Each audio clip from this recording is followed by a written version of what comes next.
That's how you get in the club. Hello guys, we are live today for Carnivore Team GB, session number, I don't know, I imagine something like 30 odd. Anyway, we're here today to answer all of your questions related to carnivore diet, exercise, health, longevity. We will have different expertise in different areas, so feel free to ask any questions that you do have in the chat. Just so you guys do know, we do prioritise super chats as shown at the very bottom of the screen, and please leave a queue before all questions so we can easily find them. If there's no queue and there's no question mark, we probably don't know it's a question, or at least I probably wouldn't know. Anyway, I'm glad to be here tonight with you guys at 7 PM UK time. So feel free to jump with any questions that you please. How's everyone doing this week, and what happened with the recent gathering with Phil, Dr. Abs, and Richard? Oh, we missed you, mate. It was great. It was, you know, we could have done with double the people, but for the people who were there, it was a lot of fun. There was some amazing speakers, and thank you so much, Abs, for turning up. Oh no, not at all. It's I made as much use of him as I could. I kept dragging him up on the stage to speak, and brilliant stuff, of course, and yeah, excellent music, I have to say, even though I say it myself in the evenings, and cooking over the fire pits, and it was great. So anyone who missed it this year, Abs' vegan bashing's come up. I'll tell you all afterwards how Ben and I seriously upset a doctor who came there. But anyway, next year we're doing it 16th and 17th of August. I couldn't resist booking it again. And we've already got the Unwins coming along, David and Jen, possibly Natasha Campbell McBride, and all you boys, whoever wants to come and talk. You're all most welcome to come along again. And where were you, Lee? We missed you. You see me after school for detention. To be fair, Lee got a shout out because I did mention him in the when I was on stage. Yeah, you did. Yeah, no, you were there in spirit, Lee. Yeah, you didn't need me. Ab showed up. He always course correct, whatever. I see you in an advert. Actually, I put on a YouTube video and you popped up on an advert. Oh, me? Richard. Yeah. No way. Hey, Richard. I basically skipped it. I was like, wait, it was Abs. Oh, I Hello. I made an advert. I wonder what that was. Yeah. It was definitely you. Amazing. And I tell you what, you get Richard up for a Q&A at the end, and that's it. We're there all day. Lies. It's all lies. Great stuff, though, mate. Thank you so much for coming. So good to see you. Thoroughly enjoyed. What an awesome weekend. So thank you. Thank you. Excellent. Now we'll move on to the questions. So a question from me to me and you being everyone on the panel. If eating just meat, you don't get any K1. Is it not necessary? How about the carotenoids, lutein, lycopene, and zeaxanthin? It's a funny question. I see where they're coming from. What we're talking about here is the disparity between essential nutrients and things which happen to be in plant foods, which happen to be mechanistically somewhat helpful to some people in limited cohort studies. So yeah, I think it's a bit of a nothing really. Our body can always convert down these sort of things anyway. So for example, MK4 can turn into other MKs, which no one else seems to know. So, you know, I wouldn't worry too much about it. All these plant form versions of food are probably not the most optimal. But does anyone else have a take on it at all? Oh, we want. Yeah. Can I just nip off for a bath while Richard answers?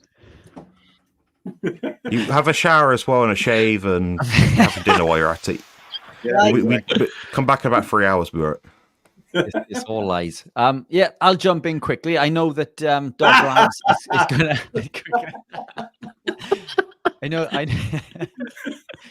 that Dr. Abs will have something to add to this, but look, carotenoids are not all they're made up to be. There's only one true carotenoid. It doesn't begin its journey as a pro-oxidant, and that is astaxanthin.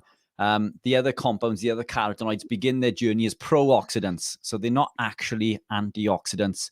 They're pro-oxidants, and they do so by overexpressing the NRF2 pathway, which is an oxidative stress pathway, something that Dr. Abs and I have discussed numerous amounts of times. The expression of this pathway is an oxidative stress pathway. So what we see is when this is expressed the body will increase glutathione in order to conjugate to a toxin and remove that toxin. And we see an antioxidant effect as such. But it began its journey as a pro-oxidant. Now, other things that will activate this NRF2 pathway and perform this same cascade of events are things like lead, mercury, arsenic, tobacco smoke, cyanide, so on and so forth. It doesn't mean that it can't confer a benefit in the short term. And again, I think Dr. Abs and I discussed this on the podcast that we recorded recently. When we consume these compounds in the short term, they act as medicinal purposes. They act as medicinal compounds. And they can express the NFKB pathway, the nuclear factor kappa B pathway. And there are many arms to this pathway, one of which is NLRP3 inflammasome. So if we take turmeric, for example, it can confer a benefit in regards to an anti-inflammatory response because of this activation. But overexpression activates other arms within this NFKB pathway. Other arms can be interleukins and other inflammatory cytokines that can cause problems later down the line. So personally, I don't believe that there's a benefit to consuming these carotenoids in the long term, but they may be in the short term. For me, it's about addressing the root cause, what is causing the problem, and addressing this. Now, when we look at why it does confer a benefit, or why we believe, and this, I'm not making this up. You can Google this. These things from plants are pro-oxidants, and we know this. But it's believed that it confers a benefit because it will activate pathways in homeostasis. It's called hormetic response, where we give our bodies a little bit of something that's bad, and it confers a positive benefit. And there are two different types. Molecular homeostasis and environmental. Environmental would be something like training, weight training, which is a stress in the body, but it leads to a positive result. Cold water dipping, red light therapy, so on and so forth. And then we have molecular homeostasis. Now, molecular homeostasis, again, I don't believe is the same. I don't believe it confers the same benefit. Now, an argument to this would be that a ketogenic lifestyle activates or creates this response. But again, it's environmental. If we were living a lifestyle in which we had to fast, that is environmental because of lack of food, and then we become ketogenic for this, and that will elicit that same hormetic response, which is now environmental and not molecular. So these are two very different things. Coming back to what Jonathan just said, these mean very different things coming from different sources. And I believe that everything that we need is found in animal proteins. We don't need any of these compounds from plant compounds. And I would always address and approach these compounds that activate the NRF2 pathway with caution. In short. Yeah, I mean, that's the short answer. It's good to have you, Richard. I mean, all we're talking about is the pigmentation that you see in fruits and veg. That's all we see in this question. Carotenoids are not particularly beneficial in any way, and you've got lutein and what's he say there, zeaxanthin. Zeaxanthin is in egg yolks for a start. So I think most carnivores eat plenty of eggs if you really have to have that. And lycopene is just in it's just pigmentation. So all this eating the rainbow stuff, you don't really need it. And as Richard said, it's proposed that they are all antioxidants. Well, you don't need it. And that leads into his next question, which is about vitamin C, which will be for the same reason. It's an alleged antioxidant that we absolutely have to have. Of course, you need less of it because you're not eating much glucose. And also, there is vitamin C in meat. So all of the things, firstly, are not needed. And secondly, they're in egg yolks and meat. If you in small amounts, the small amounts that you need. So I think we've covered that personally. Yeah. For sure. Yeah. I mean, Stephen and I were actually at the public health conference back a few months, and do you remember on our table there's 2 or 3 people talking about vitamin C and scurvy and deficiencies. I was like, you do realise as long as you're eating about a pound of meat per day for anyone of any size, you won't be deficient in vitamin C. That will give you all you need, the 2 to 3 milligrams that you require each day to get something in the nanograms per deciliter of blood. So it's And if you have salmon has double the amount, for example. That's got something like, if ground beef, a pound of ground beef, something like 2 or 3 milligrams, that is like 4 to 6 milligrams, which is more than what you need. We know lots of people out there eating a strict carnivore line diet, so it's unheard of. But I spoke to the person about this, and they didn't really seem to know what they're talking about. And I was like, yeah, you're just throwing around sort of what's the word, Richard? You know what the word is. There's propaganda. That's propaganda. You know, it's like, oh, you don't get your vitamin C in. But yeah, do you guys have any answers to this question here that's come up? So it's obviously just linked to the last question. Do you recommend vitamin C for antioxidant periods when you have a cold or are you ill? So this is referring to like the protocols people use. Maybe they use an intravenous vitamin C, ascorbic acid. Maybe they use something like that. Maybe they use it on their skin. I don't know. Have you guys had much experience with this? I mean, I've seen this. I'll go for it. So sorry, I'm straight in after me. Just a really quick one. My feeling on this is sometimes you take massive amounts of vitamin C and it can get rid of the cold, or at least the symptoms of it. But what is a cold? I don't think it's something to be cured. I think that it's some kind of detox that the body goes through. Sorry to sound like a vegan with the detox word, the D word. But I think the body does what it does. And I find if you do anything to suppress the symptoms, you just get it worse the next day. So why not just let it run its course? I mean, it's useful to do something like that. If you've got to go out, you've got to do something maybe. But I just think the body knows what it's doing. Let it do it. That's me. I mean, when you're talking about intravenous, there are risks. There are serious risks. You don't just go and have an intravenous infusion just for the sake of it, or because it looks trendy, or because it's on offer. There's a big trend in this nowadays. People go to IV clinics and just get an IV. I mean, that's absolutely absurd. And this is medical advice now. I'm telling you, that is not healthy to just go and get an IV on a whim and a fancy just because you think it's cool. If you have a deficiency that requires an infusion of a particular nutrient or set of nutrients, which is required in a dose too large to be given in other ways or for other reasons, and needs to be given in an intravenous fashion, fine, go for it. But that's the only time I would recommend something like that. In terms of vitamin C in general, when you've got a cold or when you're ill, the best thing for that is to keep improving your immune system. And the immune system is highly linked to the gut bacteria, the gut microbiome, which in turn is highly linked to what you eat. And so the advice would still be the same as why all of us are on this stream right now, which is to have a carnivore diet, carnivore lifestyle, and you'll be as right as rain, as they say.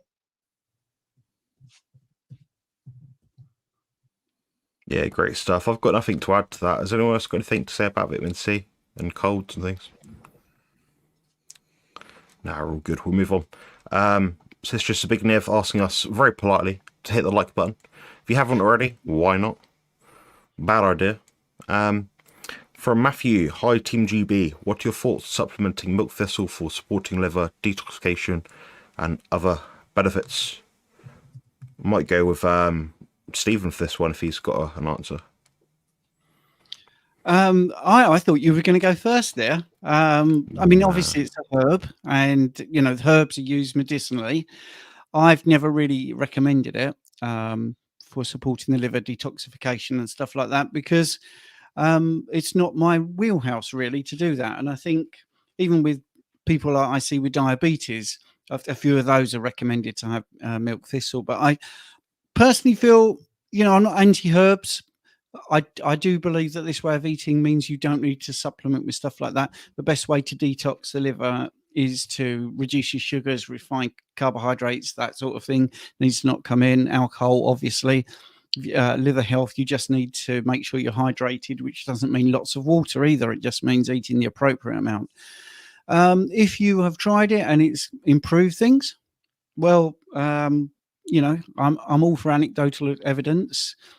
Jonathan's been in that arena for part of his life, so he might have something different to say, because he always surprises me with his knowledge, and he's obviously seen a lot of people maybe using it. But for me personally, I've never seen anything or heard anyone give me a convincing reason why they would take it. And I have had a couple of people say they've taken it in the past and it didn't really do much. But I'm not going to belittle something if there's people out there that have taken it and it's done really well. But liver health is really about those other things I've said: no alcohol, reduced refined carbohydrates, proper hydration, and just keeping away from anything that's inflammatory, really.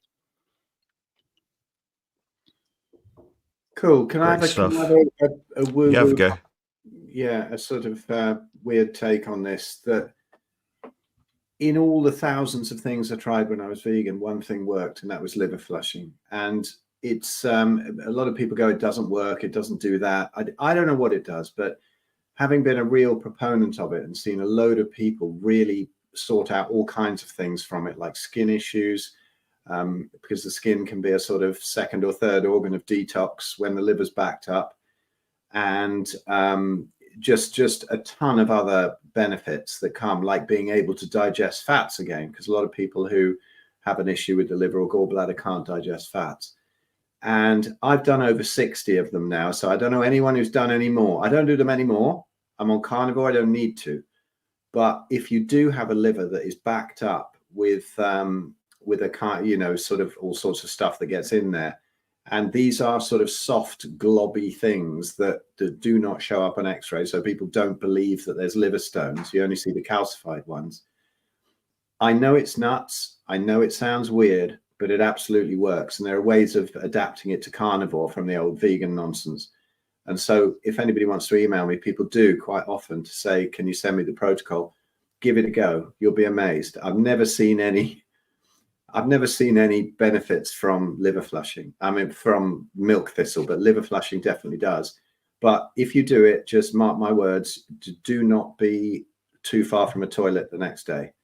There is, you know, Ben made up the expression "Arsemageddon" for this, and it really is. It's crazy. You need to be next to the toilet. But whatever it does, if it doesn't even quite do it by the pathways that they say it does in the old Andreas Moritz books, who I think was a genius, except that he died early at about 57, I think, because he insisted on a plant-based diet, and I reckon that's what killed him. But Andreas Moritz, everything else he says is amazing, and I know it's controversial, but if you've got a liver issue, it's certainly not going to do you any harm. Give it a go. Find me through philescott.com or whatever. Ask for the protocol. Mad as a box of frogs, it sounds, but give it a go. There we go. Nice one. Yeah, I think bang for your buck. I'll give a very brief 2 cents on this. It is effective and it does work. It does seem to normalise liver values for some people, particularly in bodybuilding circles. If you're a chronic alcohol user or drug user of some kind, it's probably better to have it in than not. However, bang for your buck, I'd rather see someone invest their money into something like TUDCA. That's TUDCA.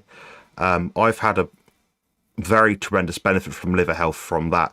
My liver values have pretty much bang on since taking that versus not. I've got data to prove it and compare against as well. The other thing is NAC. So if you want an all-round kind of overall benefit to detoxification pathways, I'd look at NAC. But that's probably slightly less specific to TUDCA in terms of liver health. But yeah, TUDCA, 1 gram per day, something like that could be effective. Split it up in the dose. Maybe morning and evening. That's what I've liked. That's what I found effective personally. And bear in mind, I'm someone that has a blood test regularly. I'm sure Stephen and some of the other guys do, certainly. And I've seen a benefit myself in terms of using it as an intervention. So that's TUDCA, which I'd rather see someone spend their money on. On Amazon, you can buy 2 bottles of it for like £30, and that will last you 2 months or so. It's worth a try. I'd say give it a good 8 weeks. But yeah, we'll move on to the next question now, because I think vodka for the liver is quite good. Arnold used to do vodka. Yeah, it's pretty effective. It's good for a pump. Jim Beam is good for a pump, I heard. Right. Yeah, I'm not having any Jim Beam now, guys. It'll ruin me. Is it normal to gain weight after quit smoking, even I eat daily meat? And how long does it take? I am only losing when I fast, but after I gain it back on. I'd like to hear Dr. Abs respond to this one. Also, Stephen, perhaps, because I know, Stephen, you are a health coach in terms of like diabetes and a lot of body composition, obesity stuff. So that might be up your wheelhouse. But we'll give Dr. Abs the stage quickly first. So. I'll keep it brief because I think Stephen's experiences of coaching people is really, really worthwhile here. But yes, absolutely, it can happen for sure. So, for example, you've got metabolic changes. Nicotine, which is obviously the addictive substance in cigarettes, there's a stimulatory effect on metabolism, and that can increase the rate at which your body is burning through metabolic substrate, or its basal metabolic rate. So when you quit smoking, the metabolism can sort of slow down slightly so that you're metabolizing less, and that can contribute to weight gain. There is a return to baseline metabolism. So after you quit, it will come to your kind of natural rate, but it's not going to happen instantaneously. So no wonder you're experiencing this adjustment period, which can lead to weight gain. There's also an increased appetite because nicotine can suppress appetite. And that's well known. So when you quit smoking, that effect is now lost. So you've got an increase in appetite and therefore a greater desire to eat.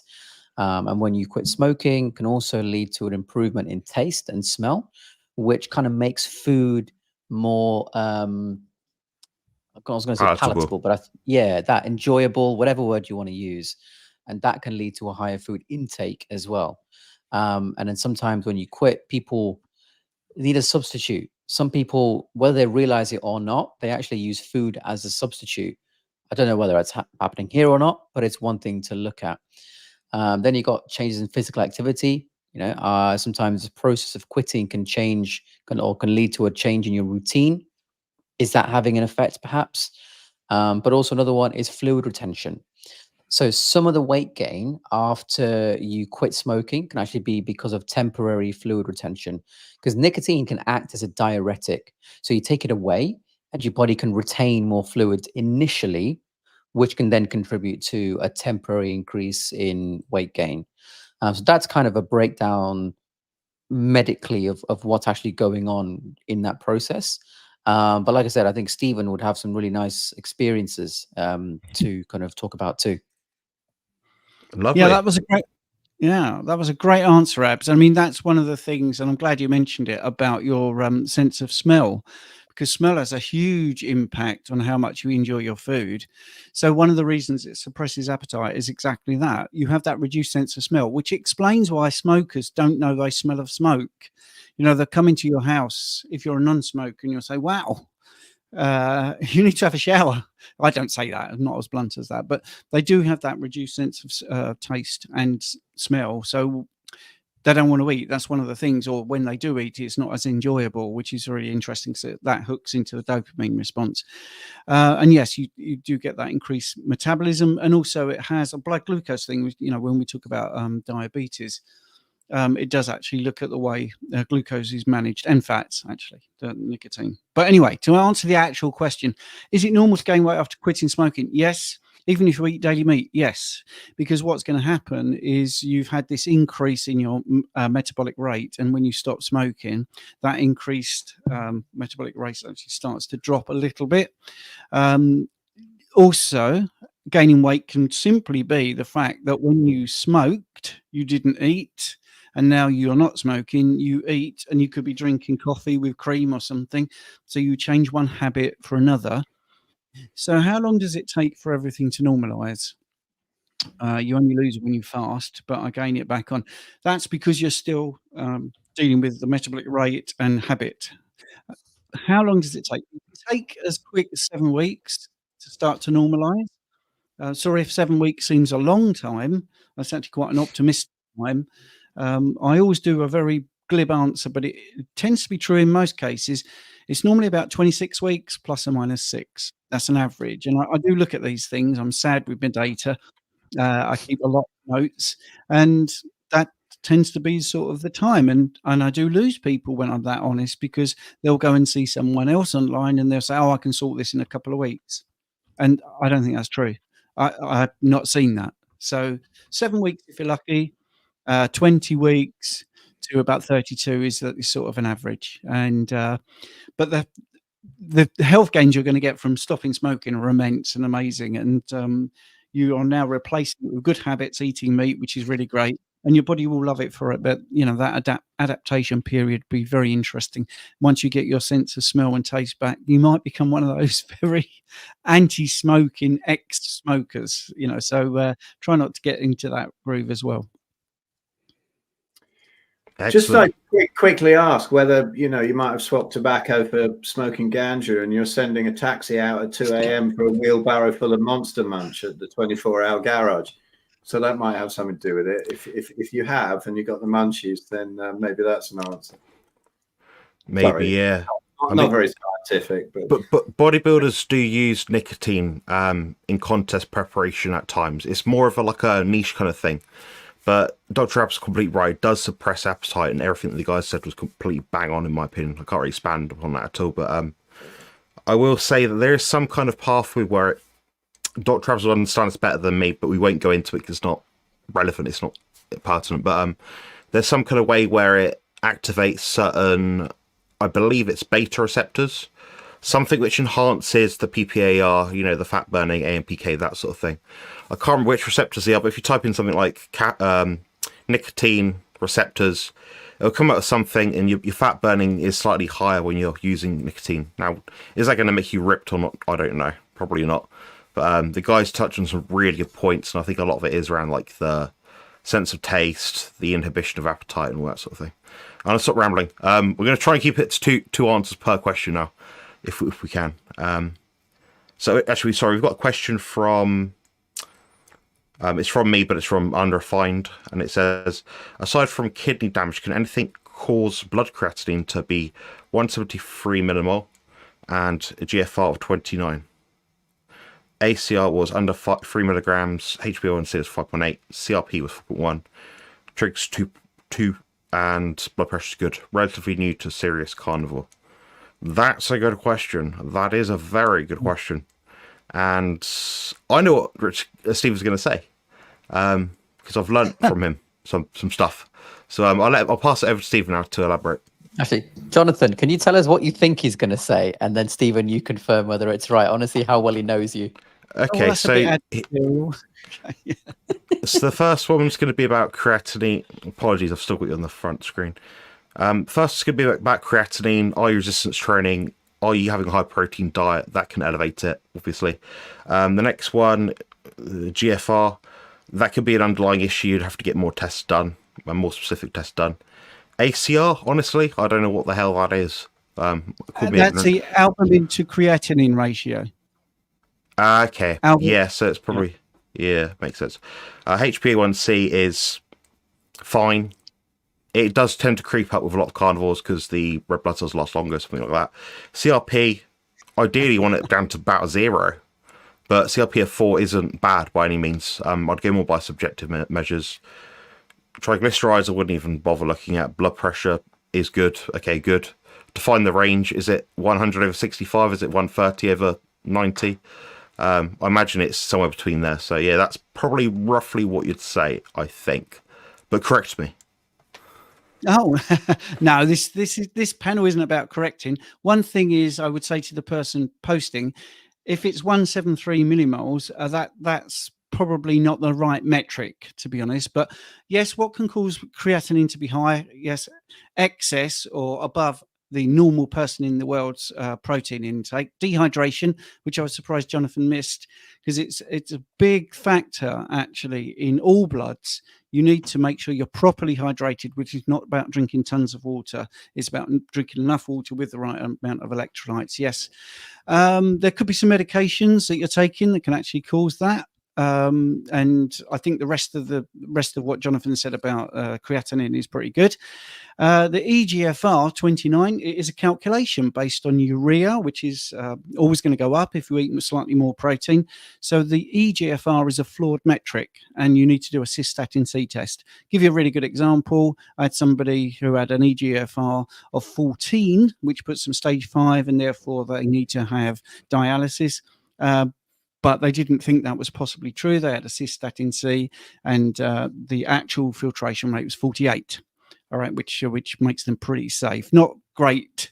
You need to be over 60. So the albumin to creatinine ratio is going to be completely knocked out on carnivore, because creatinine is slightly higher. So the normative ranges are not that great as a reference for that.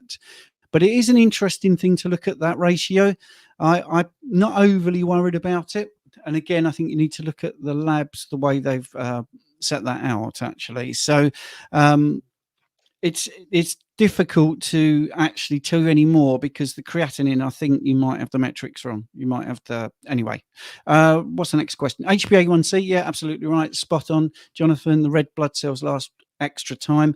If you don't believe that, you can get a reticulocyte count, and that will pretty much prove that your red blood cells are living longer. You can get an RDW, which is a red blood cell distribution width, and you can get an MCV test, and that will show you that your red blood cells, I've started to use this, by the way, are old and wrinkly. You know, as they get older, they get a little bit knobbly, a bit gnarly, and that will actually come up. But the reticulocyte count will put your mind at rest. CRP of 4.1, just to put that in context, it's normally 0 to 5 that you want, so that's really good. But I've seen them in triple figures. I've seen CRP of over 100. If that makes you feel better. I even had a client that came to me on 80, and we were celebrating getting it down to 20. All right. So don't forget, clinical presentations are really important as well. So CRP might be 4.1, but how you're feeling and where was it before you did the blood tests. Trig's not too worried about without HDL, which would be an interesting thing to have a look at. And BP is good. So great. That's beginner stuff on CRP. The best CRP I've had, my personal best, is 192. 100 odd. 192. So no. Very good. We'll move on to the next question.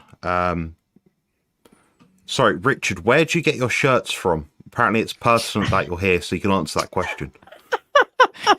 Now, before he answers that, when we did one of the events at Cliff College earlier this year, Doc Malik was there, and he was always going on to Richard about how tight his shirts were and how great his pecs were and all that. And then when he came up to do his talk, Malik goes, "Good God," he said, "he had tight shirts on, but have you seen how tight his trousers are today?" They're very skinny, aren't they, Richard? If anyone wants to see Richard's shirts, the podcast episode will probably be coming out on Sunday if you'd like to make some memes out of it. But you've got to get to a live event to see Richard's trousers, because he was pretty much laminated into them as well over the weekend.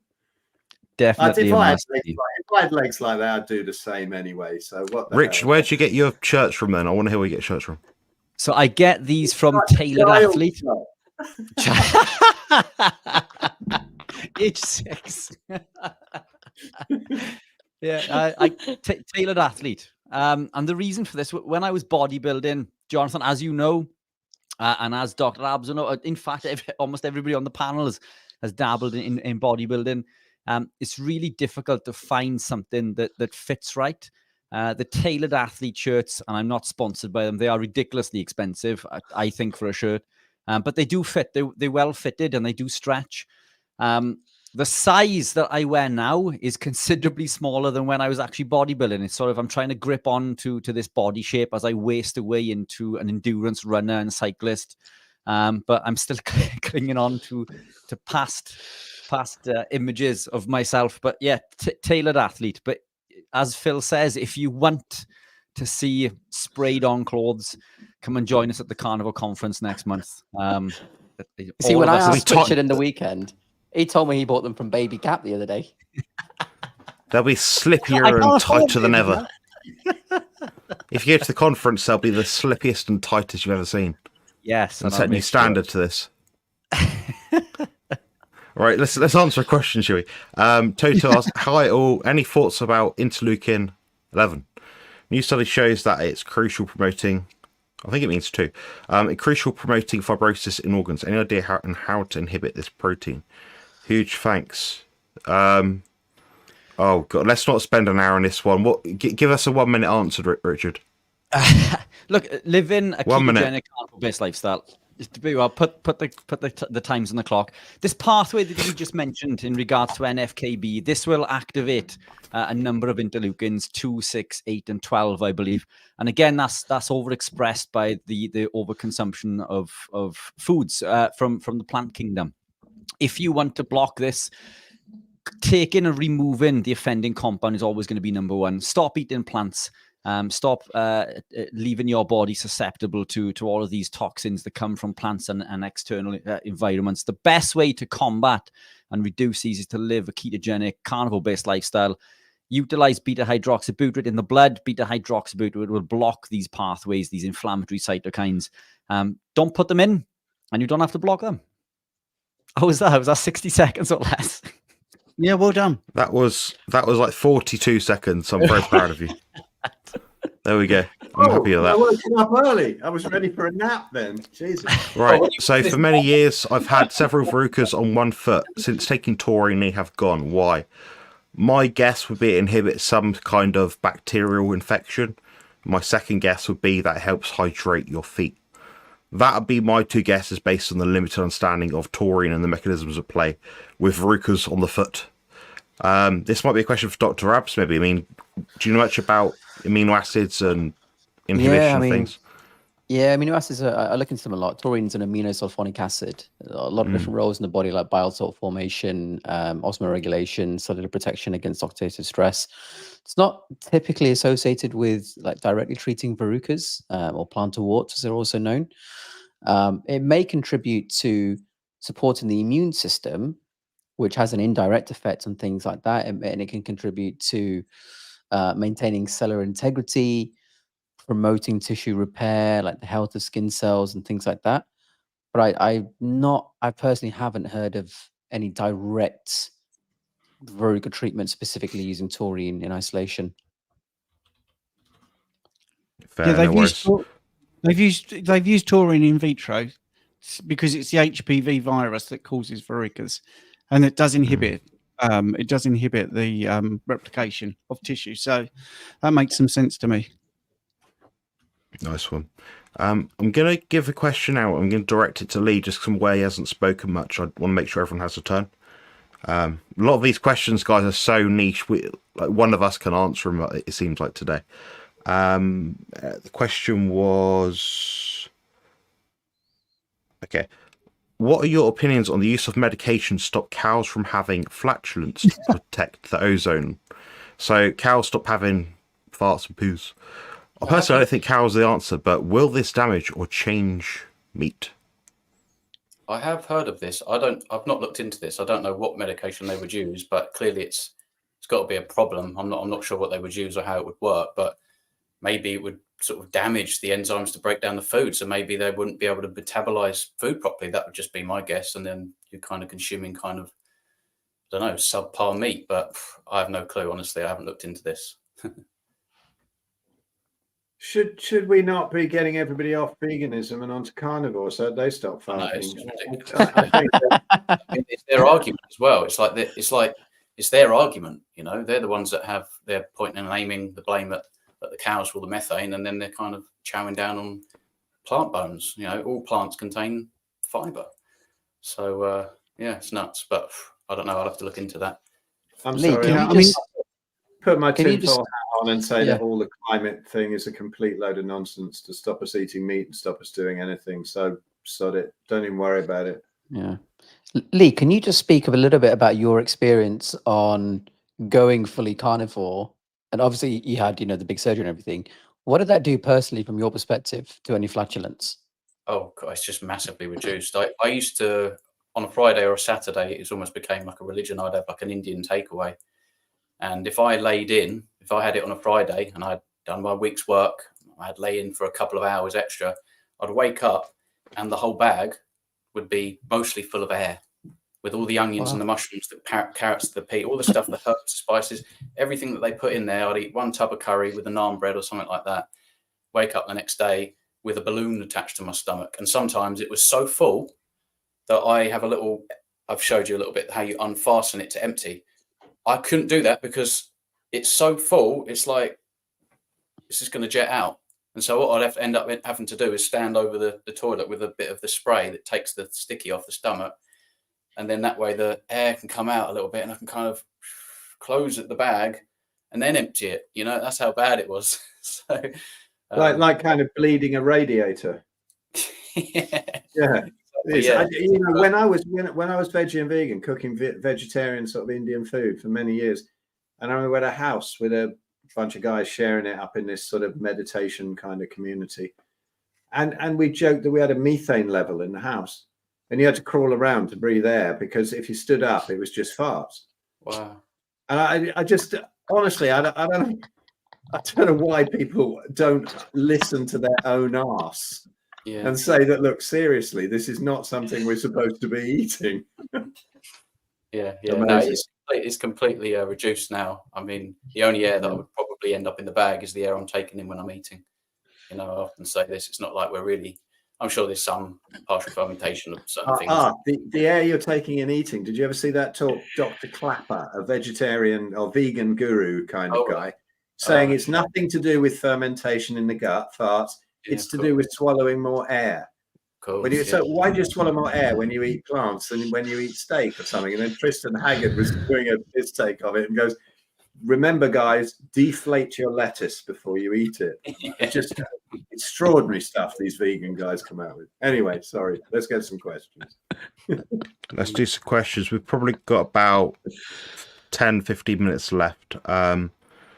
I'm trying to pick ones that help the most amount of people, guys. So if they're very niche to you, it's, you know, we're not going to be able to help many people answering them. I'm trying to think of something we haven't answered every single week for the past 30 weeks. Here we go. This we can all answer this one. Do any of you take supplements? They're referring to things like iodine, vitamins, minerals, that sort of stuff. Should we just go around the panel as we sit? So Lee, Phil, Abs, Stephen, Richard, and me. So only since coming out of the hospital, my last visit, which is going to be my last visit, won't be going back there again. I've been taking Keto Pro's non-flavored electrolytes, and I also just put a little bit of taurine in there as well. I do believe in that, and that was Jonathan's suggestion. Obviously, Harry Sopanos is the guy that you want to go to learn about taurine. We're going to get enough taurine anyway, really. But I had some things I wanted to fix, and it's seemingly fixed it. So I do believe that freeform taurine can be super helpful, and electrolytes, if they're from Keto Pros, you know, they're super clean, no nasties.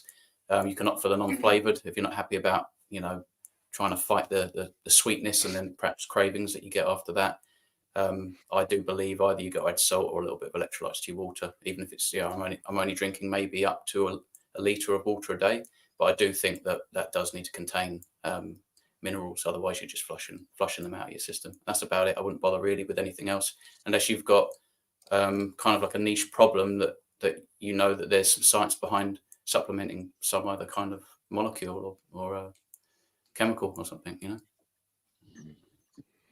know. No, I don't. No supplements. I've mucked about with iodine protocols in the past a little bit after seeing it just do amazing things for my mum and reversing breast cancer and whatever on top of carnivore. But my supplement, really, if I feel I need a supplement, it's liver. That's my supplement, or occasionally oysters. And that's what I think about it, really. I have to admit, I've got to give a plug for Richard's electrolytes. I don't.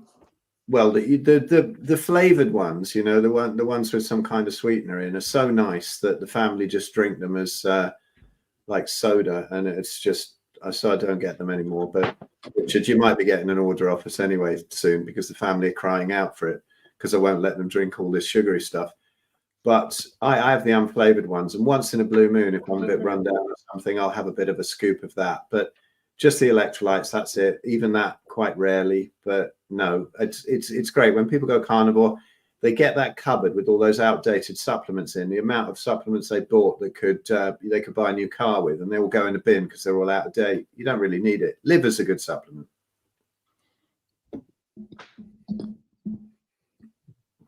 Not a huge amount. I take these ones again, same electrolytes. This is a cherry flavor. And then I've also got the C8 powder here as well. Sometimes I'll mix them, which is quite nice. Keeps you going. I just never really get hungry. I do have a protein powder as well from a different company. That's only when I'm traveling, because I'm every month I'm usually in like 3 or 4 different countries working on different things. And sometimes because of time zone differences, I don't know if I can trust the food that's in restaurants that can only open at night. So I'll just have a protein powder instead. Apart from that, I also have a vitamin D and K2. Again, that's only if I'm traveling and I'm awake in the middle of the night and asleep during the day, or I'm in a hotel all day or a plane all day, and then I might have it. That's pretty much it. Not a lot else for me personally. Cool. Your answer sorry, really Jake. surprised me then, actually. Really surprised me. Sorry.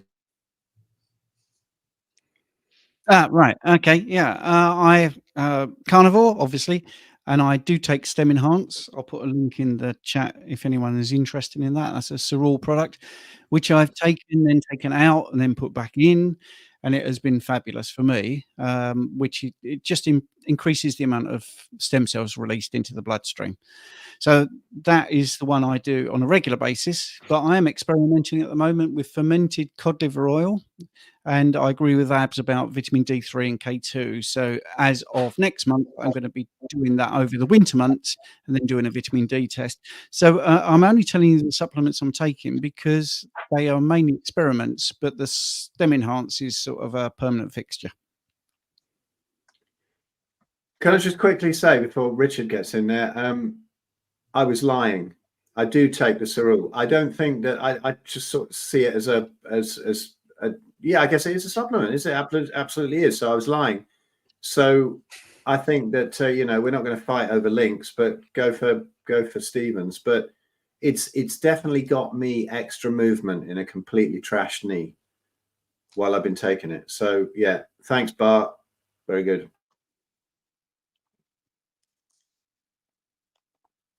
Boom. Fair play. Guys, you've blown me away. Thank you so much for all the positive reviews on the products. Look, first and foremost, I make supplements, and I do this in order to support the community, regardless of where they are along their journey. But if you eat this way of living, if you live this way, if you live a ketogenic carnivore-based lifestyle, your requirement for supplements is non-existent. It can be non-existent. You don't have to supplement with anything. You know, there are differences in degrees. Gravitating into the journey, your requirement for sodium, potassium is going to be higher, and that's where the electrolytes can come in handy. As you gravitate in, many within the lifestyle don't need to supplement, so they can come away from these things. If you train extensively, as I do, and many of the guys on the team do, then we do need to replace these lost electrolytes and so on and so forth. So this is by no means a sales pitch, but they are there for a reason, should you wish to work outside that box and push the boundaries. So personally, I use electrolytes, the unflavored. I've popped a link in there, and the guys have kindly posted that link also. The unflavored are absolutely disgusting if you do like flavor, but they are clean. They're completely devoid of all sweeteners. And then there are sweeter options if you are gravitating into it slowly. Again, as Dr. Abs, I use the MCT powder. And I also use exogenous ketones. So my blend during Phil's fantastic event this weekend for when I was on stage presenting and during the Q&As was a blend of exogenous ketones in form of the raspberry bomb and the MCT. And this was just enough that I needed. This is what I needed to supply my brain and my body with all of the energy that it needs to bring out all of these big words that I can't remember most of the time. I think you do all right. Yeah, my supplement thing is, you know, I came from a supplement background. That's what we bought. That's what we found effective. It's like, what was the next best thing? Really, I just needed to work a bit harder and diet a bit harder. That is pretty much it, if I'm honest, for my goals. I think a lot of these things are useful as transitional interventions. So something like Richard's Keto Pro, which is on the screen now, the electrolyte product. Yeah, I do use that, and I'll use it on a hot day when I'm sweating a lot. Maybe I don't want to, you know, salt my food a lot that day. Maybe I'm not having much food that would have a lot of salt on it. Maybe my appetite's go down a bit, but I still need to maintain hydration, so I will use products like that. I've got the Keto Pro entire range, so I use all the products. The only things I don't use are the chocolate flavors because I can't tolerate chocolate, but the vanilla, the orange, the berry, and all that sort of thing, strawberry. So yeah, I use the protein powder, which is a blend of, I believe, 4 different animal proteins. I use the electrolytes, all 3 flavors, unflavored as well, and also use the MCT powder, and I also use the Ketone BHB Keto Pro product. I use that one more in reserve just because it is more pricey, but I reserve it for when I'm like really flagging towards the tail end of contest prep. It does seem to provide a boost, and I do feel better when I use it. I actually feel quite calm. So I can see why someone would use it before a study session, before bed to wind down. I'm all for it. Outside of that, the ones that I typically would use or recommend are typically a vitamin, a mineral, or amino acid. I've gone down the Dr. Abs route for some things, look at certain things, peptide therapies. I'm a biohacker. I want to get every result I can. Maybe it's going to be 1%. I don't know, but I'll probably take it. So I'm still trying to find my way in terms of the supplements and things that I should be taking. Liver health is imperative to bodybuilders. If your liver doesn't work, you don't detoxify fast enough, you don't recover fast enough, you don't process food as well, your appetite goes down, and therefore you can't perform. If you can't eat, you can't perform. So I take good care of my liver health. So that's with TUDCA, NAC, things like that, mostly year round. Other than that, I'll sporadically use vitamins and minerals, amino acids, maybe some citrulline, tyrosine, taurine pre-workout, creatine, vitamins, maybe a B complex sometimes. I'll use that only for a few days, generally speaking. So just intermittently when I feel like I could do a bit more, to be honest. Other things, the minerals, sort of magnesium, vitamin D3, K2, that sort of thing. Some of them are more staples, some of them are less staples. I find that some things work in the background and they're effective, for example, vitamin D. But something like magnesium, you might notice the first night you take it. But just remember, the effects that you get aren't necessarily representative of the fact it's benefiting you as a whole. So vitamin D is very well studied in the literature to be beneficial, amongst other things. But it doesn't mean that you're going to feel it. You're not going to take it once. It's got to build up in your blood. My current experiment is injectable amino acids. I'm using the carnitine version at the moment, and it's been largely effective, which surprised me a lot. So for me, my rationale for taking it was there's very hard science on autism symptom remission, at least in children. The other one is spine disease and pain-related issues. Chronic fatigue, obviously, carnitine helps the mitochondrial function. And then we've got, there's another one, I can't remember, fat burning, which is helpful when you're trying to lose body fat. Helps transport things out the cell, in the cell, that sort of stuff. So, yeah, it's been my experience.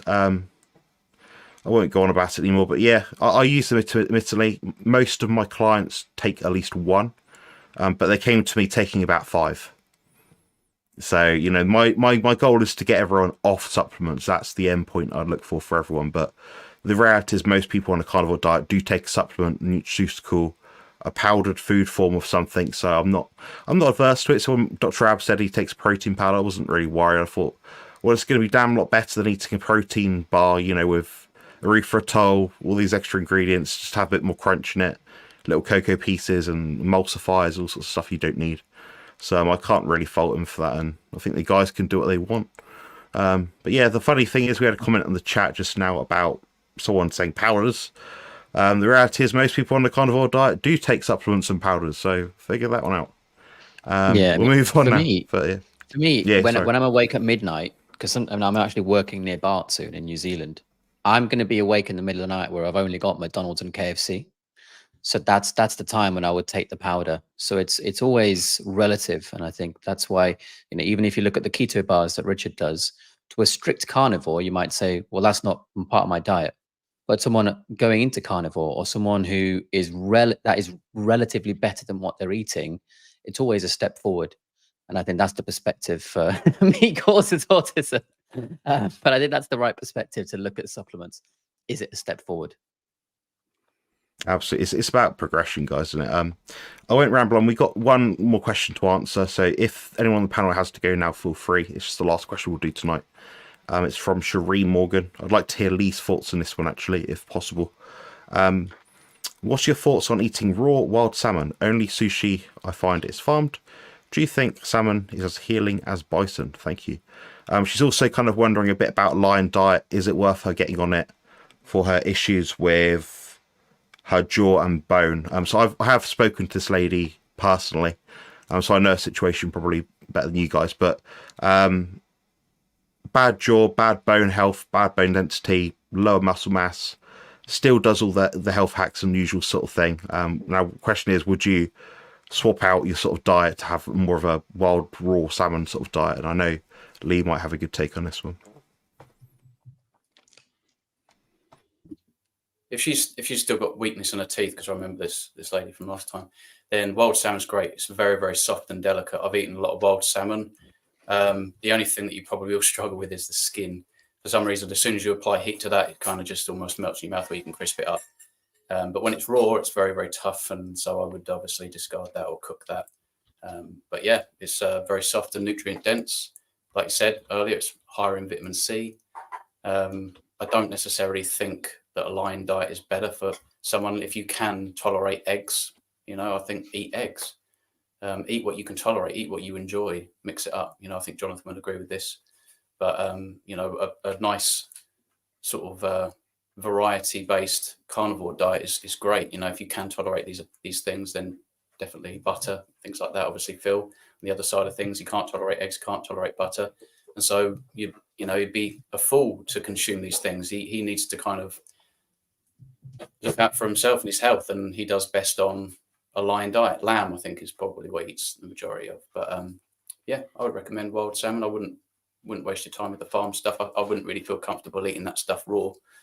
But yeah, it's very, very delicate, and it's quite enjoyable actually to eat. It doesn't really taste. It tastes less fishy raw than it does cooked. How about that? Nice one. Has anyone else got a take on this one before we wrap up? Sure. Yeah, I have. For For vegan brains out there, wild salmon has B12, so you've got to supplement with that if you're a vegan. It's also got B6 and D3 and K2 and heme iron and retinol and carnosine, taurine, beta-alanine. All of which do not exist in plants. Not ever. Never. You won't find them. That was it, really.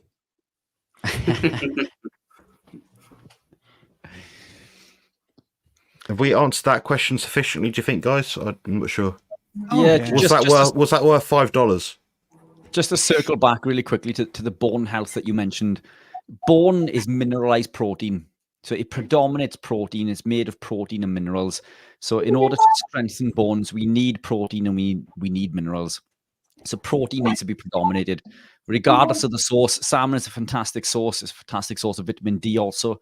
But any animal protein is going to confer a benefit. In order to send calcium to the bone, we also need sodium. So the correlation of calcium to the bone is directly correlated with sodium, amongst other things. But we need these components in order to build and repair bone. So just remember, the dry weight of bone is around 40% animal proteins. So always predominate animal proteins, regardless of the protocol. Yeah, let's do a £5 answer. Don't forget, salmon contains astaxanthin. It does. It also contains choline. Yeah, it does. Good amount. Pick me up on that in a second. Don't forget EPA, DHA, omega-3s, basically. You've got lots of protein there, like they say, selenium and potassium. But talk about astaxanthin, because that's in salmon. Richard. Yeah. Astaxanthin. Load of it.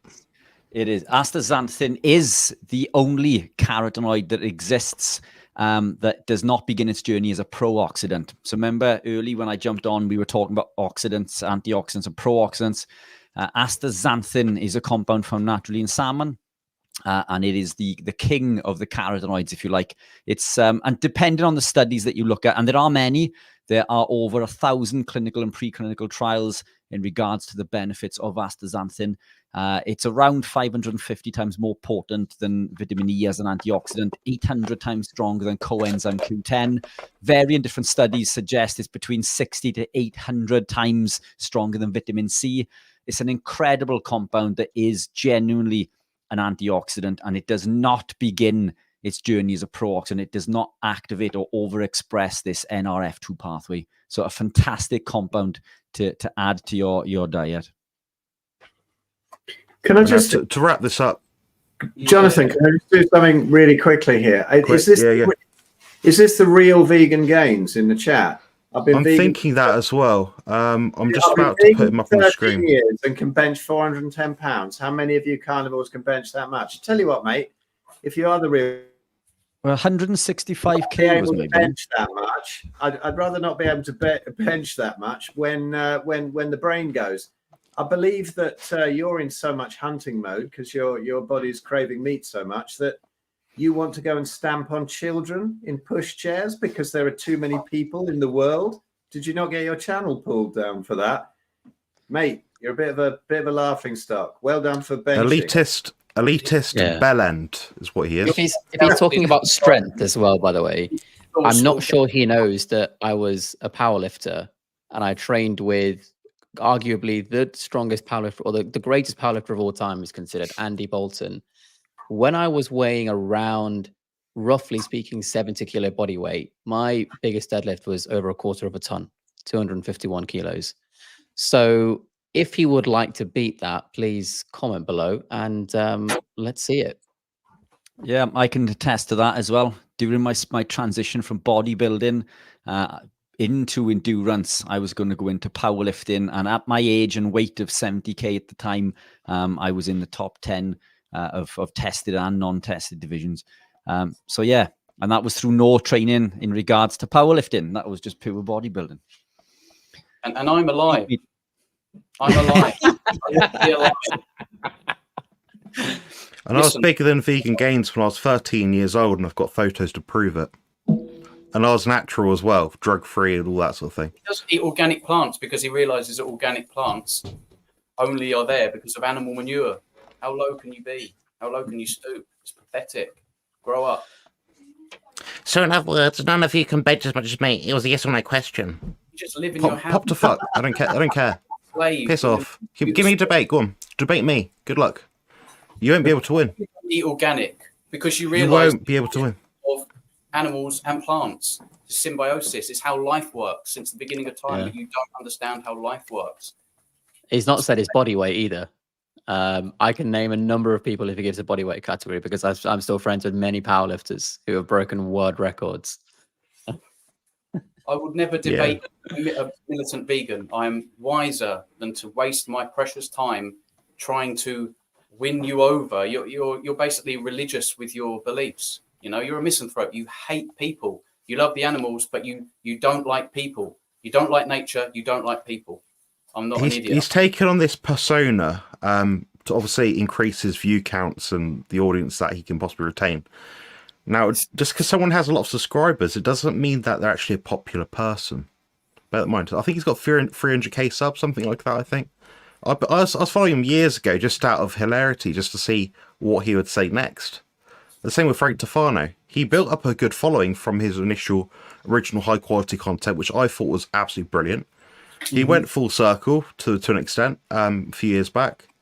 Now he's playing on it, so you'll notice he'll start to make his thumbnails where he looks more cross-eyed, and he'll start addressing it more and start trying to play around the sensitivity side of it. These guys all do it, but the problem is they maintain that mask for so long. And I know nothing about masking because I'm autistic. And they maintain it for so long, they forget who they actually fucking are. And that's nuts. Absolute debate delusion. Bart. He feeds his Debate me or Bart. I don't care. We've got the same bloody approach to the whole thing. Yeah, There'll be no nonsense. Cats No are nonsense. carnivores. They need taurine, etc. Goes on and on and on. But you know, you don't even like the animals. You basically enslave an animal and feed them slop and gruel. Can't make this stuff up. It sounds like the real Vegan Gains because it's just aggression and chaos in his comments. And mate, you know, you're another human being. We want to give you a big hug and make sure you eat some proper food. But all you do is get sort of aggressive. It's really, really bizarre. We Lack love of you guys. neurotransmitters. We're just worried that you're influencing other people to get as barking mad as you. I mean, if we all start to go vegan, do you want like all of our autoimmune conditions to come back, the mental health to come back, the obesity, the fatty liver, whatever? Do you like humans to live in that kind of state? I mean, I don't know. I can't get in the head of a vegan. It doesn't make sense. It's Just for to the jump in animals, quickly. Lee. You see, they say never would I ever, however ill I got, they say I would never ever eat an animal. Then I go tick, tick, tick. 2 years down the line, they come for some help. My thyroid's gone. My joints don't work. My arse has exploded. Okay, let's give you some help now. I don't Phil, use any. Phil, My when animals are pasture raised for life. I eat one cow maybe a year, maybe a part of a bit of lamb. That's it. Yeah. They don't eat your corn-fed crap. They don't eat the crops. We'll wrap up here now, guys. It's gone on a bit. It's getting too long. Really quick. We'll definitely wrap up now. We'll definitely wrap up now. Let's go. Let's go. Ex-vegans. 2 vegans. 2 Lee and Phil. Ex-vegans because plants almost killed them. Yeah, there you go. I choose to live. What about you guys? Yeah, me too. Yeah. I want to live. I choose me. I choose humans. And I choose to kill the fewest animals with my diet. Maybe one. Yeah. We'll wrap up there. So anyone that wants to follow us for any reason in particular, our channels, our content, you can find Lee at Kent Carnivore. That's his YouTube channel. It's on the screen right now. Phil Escott, he's representing philescottsubstack.com.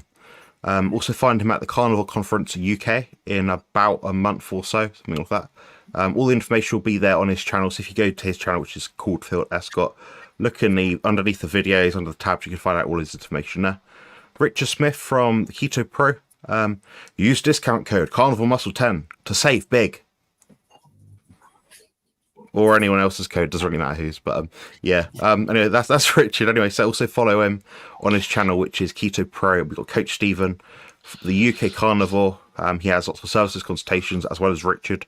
Coaching, ebooks, any help blood tests you need, interpretation, things like that. Also Dr. Rabs. Do you want to just explain who your sort of service? I'm not completely familiar at the moment. Yeah, sure. So I do a lot of cosmetic stuff, but also a lot of health and disease and longevity stuff. So a bit of both.